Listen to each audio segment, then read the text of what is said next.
So I lived in LA for a few months last year, and I went to a vegan Thanksgiving. Shout out to my LA fam. And it was the first time that I had been surrounded by so many vegans. And now you may be thinking, Thanksgiving without turkey. But trust me, not only can you eat vegan versions of things that are just as good, but there's also a ton of other stuff that you can eat. But anyways, this video isn't about that. Because that same day, my roommate at the time, who isn't vegan, he asked me, hey, Danesh, do you want to come to a Thanksgiving with me later on in the day?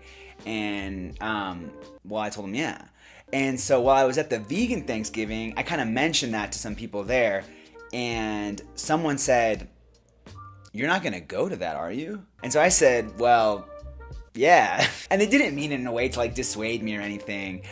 It was more just that they were surprised because, I mean, I can understand why a vegan wouldn't want to go to a non-vegan Thanksgiving, you know? Because it's like, oh, I don't really like killing animals for food, you know? Well, you know, there's gonna be a giant one on the table, cut him to pieces. So, yeah, so I kind of get why, you know, they would want to avoid that situation. But it really got me thinking about me and my strengths as like an advocate for veganism.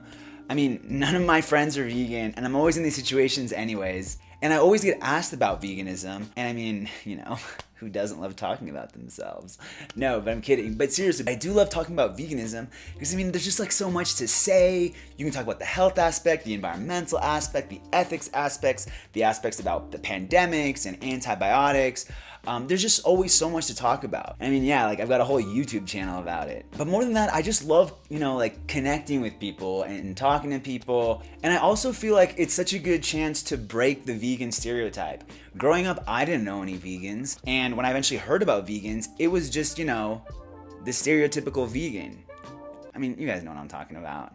And I mean, that was just not, I just didn't identify with those people. I said, oh, well, that's definitely not me. And even to this day, in my friend groups, there's like no vegans. And honestly, I mean, maybe that's on me. Maybe because that was the people I was surrounded by in the formative years of my life. So I went to an East Coast school, and it might be hard to believe this, or I don't know, maybe it isn't, but I didn't meet any vegans there. I never even heard of veganism there.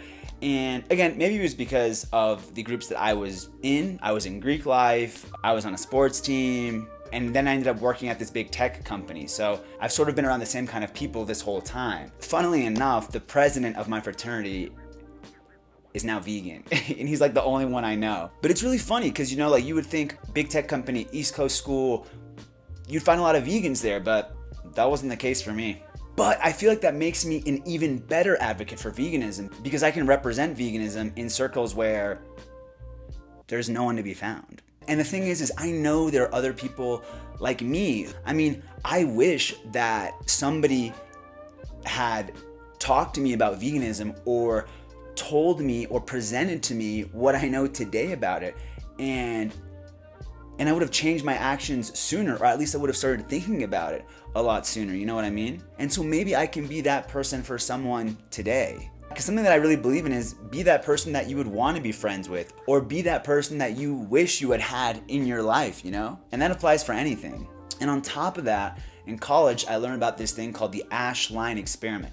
It's like this really famous social psychology experiment, and you all might think I'm kidding, but I'm serious when I say that it really changed my life in the way that I thought of things and the way that I approached social situation. And here's why. So basically, they got a group of students and they put them into groups of 8, and they told them that they would be giving them a vision test. They would show them 3 lines of different sizes, and then they would show them a 4th line, like a target line. And the idea was to say, all right, this new 4th target line is most similar to which of the 3 lines that were presented. And the whole point is that the answer is super obvious. And so the students were asked to go one by one, giving their answer out loud. The thing is though, the first 7 students are in on the experiment, and they're all told to give the same wrong answer, and then see if the last person who's not in on it and has no idea that these people have been told to give the wrong answer will give the right answer. So the whole point was to see if the last student, we'll call them the test student, would give in to peer pressure or give the right answer. And so what they found in 12 trials was that only 2 out of 3 times would the test student give the right answer. And 75% of the test students gave the incorrect answer at least once to conform with the group. One. They must be right. There are 4 of them and 1 of me. One.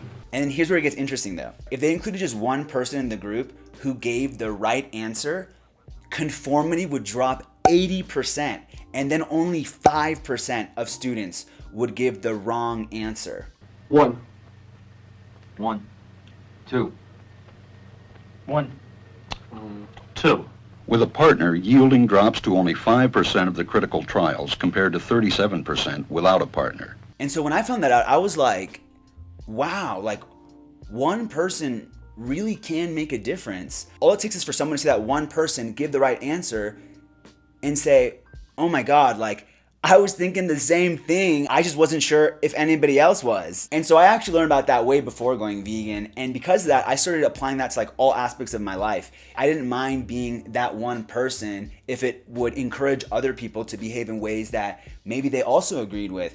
So for example, breaking male stereotypes. So like I've painted my nails, I've dyed my hair, I wear some jewelry. Or be that person that stands up for someone or a group of people, like saying, hey man, I think that comment you made about women is a little insensitive. And like I said, whenever I go to these non-vegan events and talk to non-vegans, or who am I kidding? Everything I go to is a non-vegan event. But I end up having these really fruitful conversations because the topic comes up a lot of the time. There's always something that piques someone's interest. Like I always say, when it comes to eating a plant-based diet, there's something for everyone.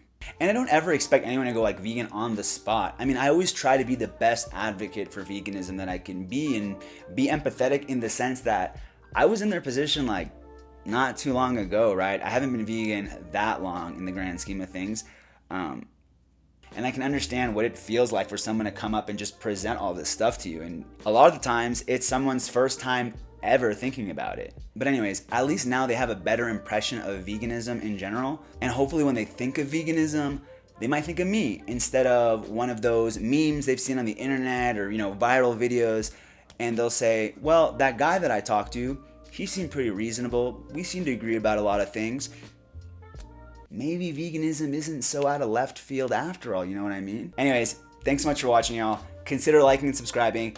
And if you're not vegan and you're watching this video and you're thinking, maybe veganism isn't so out of left field after all, then check out this video. I don't know what side it's gonna be on. It's my first time doing this, okay? Of what I eat in a day as a vegan, and maybe you can get some ideas. Anyways, see y'all in the next one. See ya. And I did end up going to that Thanksgiving, by the way.